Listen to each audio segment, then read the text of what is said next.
Alumnos, hoy tenemos clases virtuales de dos culturas universales, dos culturas las más antiguas que han existido en el mundo. Vamos a trabajar hoy día la cultura mesopotamia y la cultura egipcia, pero vamos a empezar con la cultura mesopotamia. Mesopotamia, el medio geográfico donde se desarrolló Mesopotamia estaba ubicado en el Asia Central, ubicada entre los ríos Tigris y Éufrates. Ahora, estaba dividida en el Alto Mesopotamia y Bajo Mesopotamia. El Alto Mesopotamia era el norte y su capital era Asiria, y el Bajo Mesopotamia era el sur y estaba conformado por los caldeos. Por eso cuando hablamos de la cultura mesopotamia, hablamos de los asirios y caldeos. ¿Cómo era la organización política del imperio de Mesopotamia? La máxima autoridad era el rey y el sumo sacerdote. El rey era el sumo sacerdote. El rey tenía origen divino, se decía que era el hijo de Dios. Era el intermediario entre la tierra y su Dios. Entonces tenía un gobierno de tipo mesiánico. Más adelante vamos a ver cuando hablamos de religión. Eran politeístas, cosmogónicos, antroposomorfos. ¿Por qué se dice? Ahorita vamos a ver esto. Sus dioses principales tenemos a Hammurabi, Nabucodonosor II y Asurbanipal. Sus dioses principales. Y cuando hablamos de su estructura social, lo que estamos viendo es la estructura política. La estructura social, quien le seguía en el mando al rey eran los sacerdotes. Los sacerdotes, jóvenes alumnos, eran los que ocupaban el segundo lugar después del rey.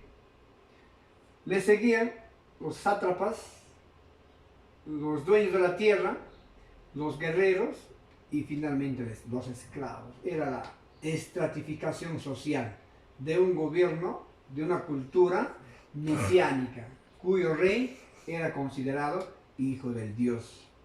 Ahora, los principales aportes que han dado la cultura mesopotamia, yo les dije una vez, cuando hablábamos de la cultura andina, era Chavín quien irradió todas las manifestaciones culturales a nuestra cultura andina, pero a la cultura universal, a los pueblos más antiguos que se conocen en la tierra, el pueblo más antiguo ha sido Mesopotamia. Ellos han irradiado sus diferentes manifestaciones culturales a Egipto y a Roma, a las civilizaciones más antiguas. Ahora, lo que nos aportó a nosotros en el campo de las matemáticas, ellos han conocido la numeración sexagesimal, el número 360, también han conocido la numeración duodecimal y han conocido la numeración decimal.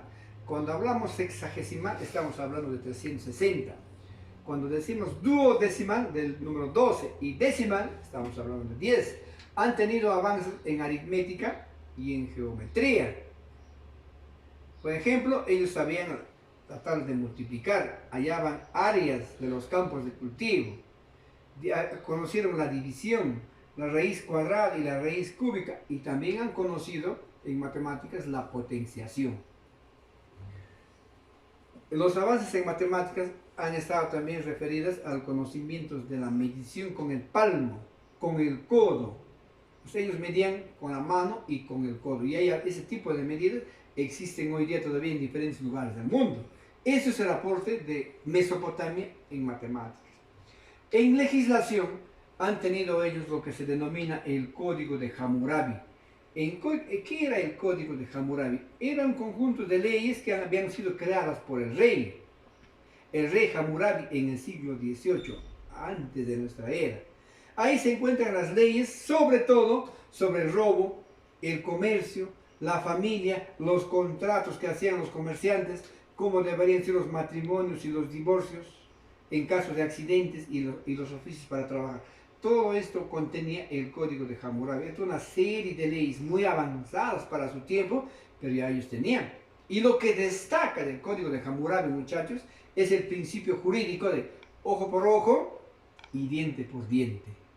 Es lo que se está destacando en lo que se refiere a la religión. Cuando hablamos del código de Hammurabi, disculpen, se refiere a la ley, y cuando hablamos de religión, jóvenes alumnos, ellos han sido politeístas porque adoraban a varios dioses, han practicado la cosmogonía. ¿Por qué? Porque adoraban a los astros los tenían como dioses, antroposomorfos porque adoraban a algunos animales.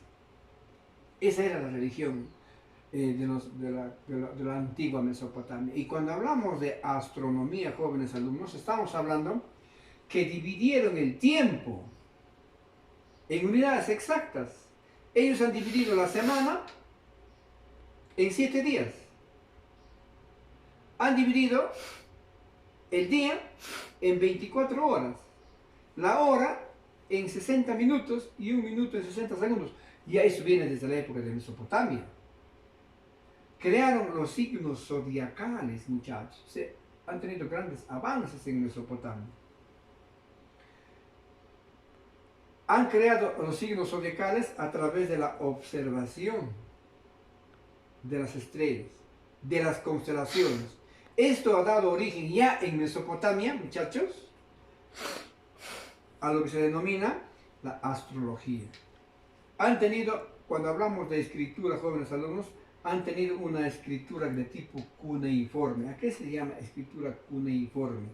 Tenía forma de cuña. Y esa escritura lo realizaban en tablas de arcilla, y escritas con cañas de bambú, y al terminar de escribir eran quemadas en un horno para que no se deformen. Entonces ellos han utilizado el papel, han utilizado la arcilla y ahí escribían. Y cuando hablamos de arquitectura, jóvenes alumnos, hicieron grandes construcciones, pero tenían forma abovedada. Han construido mosaicos con vivos colores. Emplearon el modelo de bóveda y de plataforma. Usaban ya ellos en esos tiempos formas geométricas y forma escalonada. La creación más importante de Mesopotamia que quedó en la historia y ha sido considerada por muchos años una de las maravillas del mundo eran los jardines colgantes de Babilonia y el templo que se llamaba Siragut. En la guerra, jóvenes alumnos, también no hay que olvidarnos de la guerra, implantaron ellos el servicio militar obligatorio y ellos crearon el casco de guerra y la caballería. Por otro lado, para terminar esta pequeña parte, usaron el bronce, el estaño más el cobre. Estaño más cobre, bronce. Utilizaron los primeros carros a rueda y fueron los primeros en utilizar el arado. Bien, jóvenes, aquí terminamos esta primera parte.